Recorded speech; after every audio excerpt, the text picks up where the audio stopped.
अस्सलाम वालेकुम दोस्तों, दूसरे अशरे का चौथा रोज़ा आप सबको बहुत बहुत मुबारक हो। दोस्तों आइए आज के प्रोग्राम का आगाज़ भी हम दूसरे अशरे की दुआ से करते हैं। अस्तगफिरुल्लाह रब्बी मिन कुल्लि ज़ंबिन व अतूबु इलैह। तो दोस्तों कल का सवाल ये था कि अल्लाह ताला के हुक्म से हज़रत इस्माइल अलैहिस्सलाम जब कुर्बानी के लिए तैयार हुए तो उनकी उम्र कितनी थी।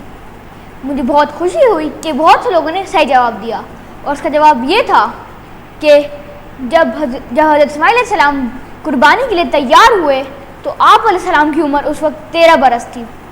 दोस्तों आइए आज के हदीस नबी सल्लल्लाहु अलैहि वसल्लम और वाक़े की तरफ चलते हैं। हुज़ूर सल्लल्लाहु अलैहि वसल्लम ने फरमाया, माँ का हक अदा करते रहो, क्योंकि अल्लाह ताला की कसम अगर तुम अपना गोश्त काट के इसे दे डालोगे जब भी इसका चौथाई हक अदा ना कर पाओगे।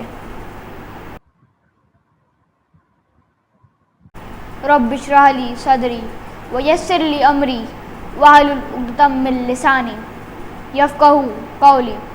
ए परवरदिगार, मेरा सीना खोल दे और मेरे लिए मेरे काम को आसान कर दे और मेरी ज़बान की गिरह को सुलझा दे ताकि लोग मेरी बात समझ सकें। तो दोस्तों आज आप खिदमत में हज़रत यूसुफ़ अलैहिस्सलाम की दास्तां लेकर हाजिर हुए हैं। हज़रत यूसुफ़ अलैहिस्सलाम कनान नामी एक इलाके में रहते थे और ये दास्तां तकरीबन आज से 3500 साल पुरानी है। हज़रत याकूब अलैहिस्सलाम के 12 बेटे थे और उसमें से हज़रत यूसुफ़ अलैहिस्सलाम सबसे छोटे बेटे थे। एक दिन हज़रत यूसुफ़ अलैहिस्सलाम को ख्वाब आया कि 11 सितारे, चाँद और सूरज आप अलैहिस्सलाम को सजदा कर रहे हैं। लिहाजा यूसुफ़ अलैहिस्सलाम ने ये ख्वाब अपने वालिदैन हज़रत याकूब अलैहिस्सलाम को जाकर बताया तो हज़रत याकूब अलैहिस्सलाम ने फरमाया मफ़हूम कि बेटा ये ख्वाब अपने भाइयों को मत बताना वरना वो तुम्हें कत्ल करने पर तुल जाएंगे। लेकिन बदकिस्मती से हज़रत यूसुफ़ अलैहिस्सलाम की जो एक भाभी थी उन्होंने ये सारा किस्सा सुन लिया, ये सारी बात सुन ली और फिर ये जो ख्वाब था ये हज़रत यूसुफ़ अलैहिस्सलाम के एक भाई को बता दिया और तमाम भाइयों को ये ख्वाब पता चल गया। लिहाजा तमाम भाइयों ने मिलकर ये मंसूबा बनाया कि हज़रत यूसुफ़ अलैहिस्सलाम को कत्ल कर देंगे। अब एक दिन तमाम भाई हज़रत याकूब अलैहिस्सलाम के पास आए कि बाबा जान, हम जंगल की सैर को जा रहे हैं और हम हज़रत यूसुफ़ अलैहिस्सलाम यानी उन्होंने कहा यूसुफ़ को भी साथ लेना चाहते हैं, यानी हज़रत यूसुफ़ अलैहिस्सलाम को। तो हज़रत याकूब अलैहिस्सलाम ने फरमाया मफ़हूम कि यूसुफ़ को साथ मत ले जाओ, उसके बगैर मेरा दिल नहीं लगता और मैं चैन से नहीं रह सकता। तो उनके बेटों ने कहा बाबा जान, आप फ़िक्र ना करें, हम यूसुफ़ को बहुत हिफाजत से रखेंगे और जल्द ही वापस आ जाएंगे। हज़रत याकूब अलैहिस्सलाम मान गए और वो सब जंगल की तरफ चल पड़े। जंगल के दरमियान में पहुँचे तो जो मंसूबा था भाइयों का उस पर उन्होंने काम करना शुरू कर दिया। पहले हज़रत यूसुफ़ अलैहिस्सलाम को उन्होंने सवारी से उतार कर पैदल चलने का हुक्म दे दिया। तो यूसुफ़ अलैहिस्सलाम ने पूछा मैंने क्या किया है। तमाम भाई उनको हसद की नज़र से देखने लगे। फिर हज़रत यूसुफ़ अलैहिस्सलाम ने अपने भाइयों से पानी मांगा, भाइयों ने पानी तक भी नहीं दिया। फिर हज़रत यूसुफ़ अलैहिस्सलाम को अंदाज़ा हो गया कि कुछ गड़बड़ है, लिहाजा उन्होंने अल्लाह ताला की हम्द व सना शुरू कर दी। अब उसके बाद तमाम भाइयों ने मंसूबा बनाया कि हज़रत यूसुफ़ अलैहिस्सलाम को शहर से दूर थोड़ा एक कुआं है वहाँ उसके अंदर डाल देंगे। लिहाजा वहाँ उस कुएँ के करीब पहुँचे, हज़रत यूसुफ़ अलैहिस्सलाम की कमीज़ ज़बरदस्ती उतरवा ली और फिर डोरी से बांधकर हज़रत यूसुफ़ अलैहिस्सलाम को कुएँ के अंदर धकेलने लगे। जब आधे कुएँ तक पहुँचे तो आप अलैहिस्सलाम की रस्सी काट दी और आप अलैहिस्सलाम कुएँ के अंदर चले गए। अब कुएँ के अंदर जाते ही आप अलैहिस्सलाम अल्लाह ताला की हम्द व सना में मशगूल हो गए, तस्बीह पढ़ने लगे। हज़रत यूसुफ़ अलैहिस्सलाम को कुएँ में फेंक कर जब तमाम भाई घर पहुँचे तो हज़रत याकूब अलैहिस्सलाम ने दरियाफ़्त किया कि यूसुफ़ कहाँ है। तो लिहाजा भाइयों ने कहा कि उसे एक भेड़िया खा गया। हम सब आगे थे और उसे एक भेड़िया खा गया और उनकी जो कमीज़ थी जो उन्होंने उतरवा ली थी उसको खून में तर करके हज़रत याकूब अलैहिस्सलाम के सामने पेश कर दिया।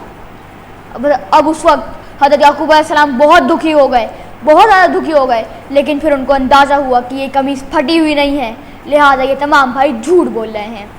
तो हज़रत याकूब अलैहिस्सलाम ने उन भाइयों से बोला कि जिस भेड़िए ने यूसुफ़ अलैहिस्सलाम में लख्त जिगर को खाया है तुम उसको लेकर आओ।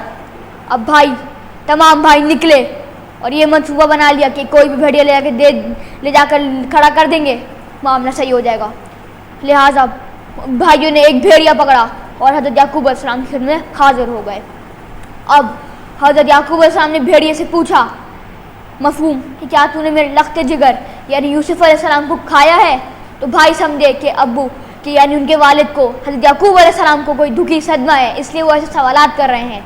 लिहाजा लेकिन अल्लाह ताला की हाकमियत से उस भेड़िए ने जवाब दिया, नहीं, मैंने तो हज़रत यूसुफ अलैहिस्सलाम को नहीं खाया है, क्योंकि नबियों का माल खाना हमारे ऊपर हराम होता है। लिहाजा उस वक्त तमाम भाई शर्म से पानी हो गए और एक एक करके वहाँ से रफू चक्कर हो गए। अब ये और उस वक्त हज़रत याकूब अलैहिस्सलाम ने अल्लाह ताला से दुआ मांगी, मफहूम, ए अल्लाह मेरे यूसुफ को अपने हिफ्ज़ो अमान में रखना, अपने हिफ्ज़ो अमान में रखना और उसकी हिफाजत फरमाना। अब हज़रत यूसुफ अलैहिस्सलाम को कुएं फेंक कर आ गए हैं। जिस कुएं फेंका है वहाँ से एक काफ़िले का गुज़र होता है। वो काफ़िला मिस्र की जानिब गामज़न है, तिजारती काफ़िला है कि इतने में उनको पानी की तलब होती है। तो एक काफ़िले का एक बंदा उस कुएं के अंदर डोल डालता है। तो हज़रत जिब्राईल अलैहिस्सलाम हज़रत यूसुफ अलैहिस्सलाम के पास जाते हैं और उनसे फरमाते हैं कि आप इस डोल में बैठ जाइए। लिहाजा हज़रत यूसुफ अलैहिस्सलाम वैसा ही करते हैं, डोल में बैठ जाते हैं और जो काफ़िले का बंदा होता है वो डोल ऊपर खींच लेता है। जब वो देखता है कि खूबसूरत शख्स डोल में बैठा हुआ है तो वो बहुत ज़्यादा खुश होता है और काफ़िले वालों को पुकारता है, काफ़िले वालों, खुशखबरी है कि कुएं से एक बहुत खूबसूरत शख्स निकला है जिसको हम अपना गुलाम बना लेंगे। अल्लाह ताला का नबी है, गुलाम बना लेंगे। अब ये काफ़िले वालों ने हज़रत यूसुफ अलैहिस्सलाम को बाहर निकाल लिया है कि इतने में ही उनके भाई उस मकाम पर पहुंच जाते हैं और कहते हैं कि ये हमारा गुलाम है, ये कल यहाँ पर गिर गया था, हम अभी इसको निकालने ही आ रहे थे कि आपने निकाल लिया, लिहाजा आप इसे हमें दे दीजिए। लेकिन काफ़िले के सरदार ने कहा कि हमारे बंदों ने इसे बचाया है, लिहाजा हम तुम्हें इसे नहीं देंगे। अब हज़रत यूसुफ अलैहिस्सलाम काफ़िले वालों के पास हैं कि इतने में ही उनके भाइयों ने इनके बड़े भाई ने एक साजिश की। काफ़िले के सरदार से जाके कहा कि तुम इसे अगर ऐसे लेकर जाओगे मिस्र तक तो यकीनन ये भाग जाएगा, लिहाजा इसे जंजीरों से बांध दो। अब हज़रत यूसुफ अलैहिस्सलाम के लिए तोक जंजीरें आईं और आप अलैहिस्सलाम के सामने रखी गईं। तो आप अलैहिस्सलाम चीखें मारकर रोने लगे। आप अलैहिस्सलाम की चीख बुलंद हुई और आप रोने लगे। तो काफ़िले के सरदार ने कहा, ए क्यों रोते हो तुम? तो हज़रत यूसुफ अलैहिस्सलाम ने जवाब दिया, मैं ये तोक और जंजीरें देखकर नहीं रो रहा हूँ, बल्कि मैं वो सोच कर रो रहा हूँ कि जब क़यामत के दिन अल्लाह ताला फरिश्तों को हुक्म देगा कि गुनाहगारों के गले में आग की तोक और जंजीरें डालो, तो उस वक्त क्या होगा, मैं तो वो सोच कर रो रहा हूँ। अब जब ये हुआ तो काफ़िले के सरदार को एहसास हो गया कि ये कोई नॉर्मल इंसान नहीं है, ये कोई नॉर्मल हस्ती नहीं है। लिहाजा उसने हुक्म दे दिया कि इनको जंजीरों से बांध दिया जाए। जंजीरों से बांध दिया गया आप अलैहिस्सलाम को, और एक गुलाम आपको मुकर्रर किया गया कि वो आपके ऊपर नज़र रखे कि आप कहीं भाग ना जाएं। अब काफ़िला दोबारा चल पड़ता है और काफ़िला एक ऐसे मकाम पर पहुंचता है, एक कब्रिस्तान में पहुंचता है जहां पर आप अलैहिस्सलाम यानी हज़रत यूसुफ अलैहिस्सलाम की अम्मी की कब्र थी।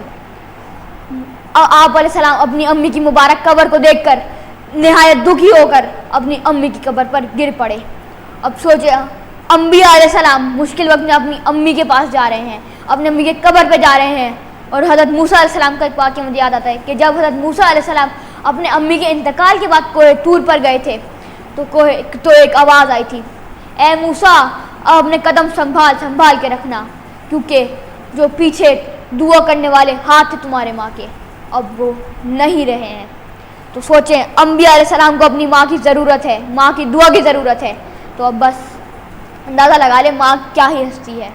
अब खैर किस्सा मुख्तसर, हज़रत यूसुफ अलैहिस्सलाम ने अपनी अम्मी से फरियाद की, ए माँ देखें, मैं तोक और जंजीरों में घिरा हुआ आपकी ज़ियारत के लिए हाजिर हूँ।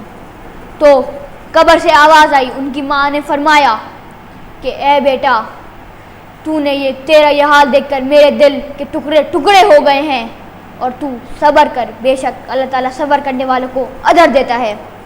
अब ये सारा माजरा एक तरफ है کہ جس غلام کو نگرانی کے لیے چھوڑا تھا اب وہ آپ علیہ السلام کو ڈھونڈتے ڈھونڈتے آتا ہے، اور جس مقام پر آپ کو چھوڑا تھا، آپ علیہ السلام کو چھوڑا تھا، آپ علیہ السلام وہاں نہیں تھے۔ لہذا غلام کی نظر پڑتی ہے کہ آپ ایک قبر کے پاس بیٹھے ہیں، غلام آپ کے پاس آتا ہے اور آپ سے نہایت برے طریقے سے پیش آتا ہے، تو بس آپ علیہ السلام نہ ہی بد دعا دیتے ہیں دل میں، بس تکلیف سے ایک ٹھنڈی آہ بھرتے ہیں۔ تو اس کے بعد کالی گھٹا چڑھنے لگتی ہے، کالی آندھی چلنے لگتی ہے، اور ایک عذاب کسی کیفیت طاری ہو جاتی ہے۔ غلام خوف زدہ ہو کر قافلے والوں کے پاس جاتا ہے، قافلے والوں کو پورا ماجرا بتاتا ہے، تو پھر قافلے کا سردار حضرت یوسف علیہ السلام سے یہ گزارش کرتا ہے، درخواست کرتا ہے کہ آپ دعا کر کے یہ عذاب ٹال دیجئے۔ لہذا حضرت یوسف علیہ السلام صرف اپنے لب ہلاتے ہی ہیں کہ عذاب ٹلنے لگ جاتا ہے اور عذاب کے اثار کم ہونے لگ جاتے ہیں۔ تو بس سردار کو یقین ہو جاتا ہے کہ یہ کوئی نارمل بندہ نہیں ہے بلکہ یہ کوئی عالی و شان ہستی ہے۔ لہذا وہ حضرت یوسف علیہ السلام کی تمام ٹوکیں زنجیریں اتروا دیتا ہے، غلامی کا جو لباس تھا، جو غلام کا جو لباس پہنا دیتا وہ بھی اتروا دیتا ہے اور ایک عالی و شان لباس پہنوا دیتا ہے، اور دوبارہ آپ علیہ السلام کو اونٹ پر بٹھا کر مصر کی طرف روانہ ہو جاتے ہیں۔ دوستو آگے کیا ہوا کل آپ سے عرض کریں گے، اور آج کا سوال یہ ہے کہ جب حضرت یوسف علیہ السلام اپنے بابا جان کو یہ سارا اپنا خواب بتا رہے تھے تو ان کی بات کس نے سن لی؟ اس کا جواب آپ مجھے نیچے کمنٹ باکس دے سکتے ہیں، یا آپ مجھے میرے انسٹاگرام پہ بھی ڈی ایم کر سکتے ہیں۔ انسٹاگرام کا لنک نیچے ڈسکرپشن میں گیون ہے۔ دوستو آپ یہ میرے ہاتھ میں کتاب دیکھ رہے ہیں، یہ میرے نانا نے مرتب کی ہے جو افسوس کے ساتھ اس دنیا فانی سے کوچ کر گئے ہیں، لہٰذا میری آپ سے گزارش ہے کہ آپ ان کو بھی اپنی خاص دعاؤں میں یاد رکھیں۔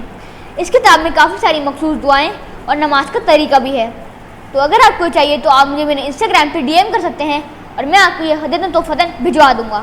تو پھر بشرط سے زندگی ملتے ہیں کل، تب تک کے لیے اللہ حافظ و ناصر۔